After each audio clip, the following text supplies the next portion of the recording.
Welcome back to our channel ওবিটিনা blog. আজ আমরা এসে উপস্থিত হয়েছি ব্যারাকপুর পূর্ব তালবাগান সুকান্ত সরণি দুর্গোৎসব।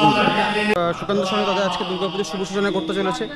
তো সেই শুভ সূচনার সঙ্গে সঙ্গে তারা এবছরের কী থিম হতে চলেছে, অর্থাৎ তাদের এবছরের থিম কিসের উপর পুজো করতে চলেছে, প্যান্ডেল কিসের উপর বেশ করে হতে চলেছে, ঠিক সব কিছু থাকছে আজকের ভিডিওতে। তো চলুন দেখে নেওয়া যায়। আর এটা হচ্ছে সুকান্ত সরণির যে দুর্গাপুজো বা দুর্গা উৎসব, তাদের এটা কিন্তু মেন গেটটাকে তারা সুন্দর করে সাজিয়েছে। ঠিক মেন গেটের পাশে ডান দিকে ঢুকে যে জায়গাটা যেখানে লেখা আছে আমাদের পুজো সবার পুজো। সত্যি দুর্গাপুজো বাঙালির সবার পুজো, সবার উৎসব। তো এই জায়গাটাই এত সুন্দর করে ডেকোরেশন করেছে, আর ভিতরটাকে তো খুব অপরূপভাবে সুন্দরভাবে সাজিয়ে পরপর অনেকগুলো ফুল দিয়ে গেট সাজানো, এবং তার ভিতরে হচ্ছে যে খুঁটি পুজোর যে পুজো, অর্থাৎ সেখানে কিন্তু খুঁটি পুজোর যে পুজো সেই কাজ কিন্তু সেখানে চলছে। 2025-এ ব্যারাকপুর সুকান্ত সরণি ও পূর্ব তালবাগান দুর্গা উৎসব কমিটির এবছরের থিম হতে চলেছে অয়মারম্ভ শুভায় ভবতু, যে কথাটির অর্থ আমি শুরু করি এবং সবকিছু শুভ হয়।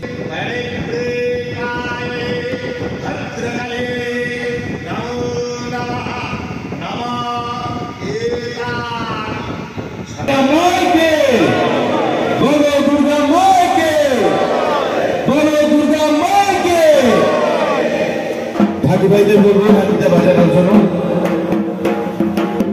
38তম দর্শন সুকান্ত সরণি পূর্ব তালবাগান দুর্গোৎসব। 2025-এ সুকান্ত সরণি ও পূর্ব তালবাগান দুর্গোৎসব কমিটি তাদের দুর্গাপুজোর শুভ সূচনা করে ফেলল। শিল্পী সায়ক রাজের হাত ধরে সুকান্ত সরণি এবছর আমাদেরকে কী থিম উপহার দিতে চলেছে বা তাদের প্রিপারেশন কীরকম, সেই সব রকম প্রিপারেশন ভিডিও নিয়ে কিন্তু আমরা আমাদের চ্যানেলে আসতে থাকবো। পাশে থাকবেন আর চ্যানেলটি সাবস্ক্রাইব করে দেবেন, যাতে সবার আগে নোটিফিকেশন আপনার কাছে গিয়ে পৌঁছায়।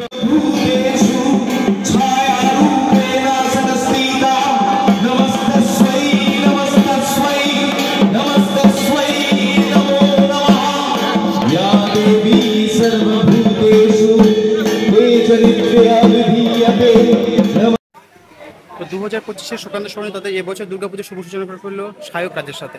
তো তাদের থিম কীরকম প্রিপারেশন হতে চলেছে বা দুর্গাপুজোর প্রস্তুতি কীরকম হতে চলেছে সব নিয়ে আমরা আসবো আমাদের এই চ্যানেলের মাধ্যমে। আপনাদেরকে দেখাবো এই চ্যানেলের মাধ্যমে কীভাবে হচ্ছে তারা তাদের দুর্গাপুজোর প্রস্তুতি করছে বা প্রিপারেশন কীরকমভাবে নিচ্ছে, কীভাবে তারা প্যান্ডেল প্রস্তুত করছে, থিমের রূপায়ণটা তারা কীভাবে প্রকাশ করছে। তো আমাদের সঙ্গে থাকবেন, পাশে থাকবেন। স্টে টিউন উইথ ওবিটিনা ব্লগ।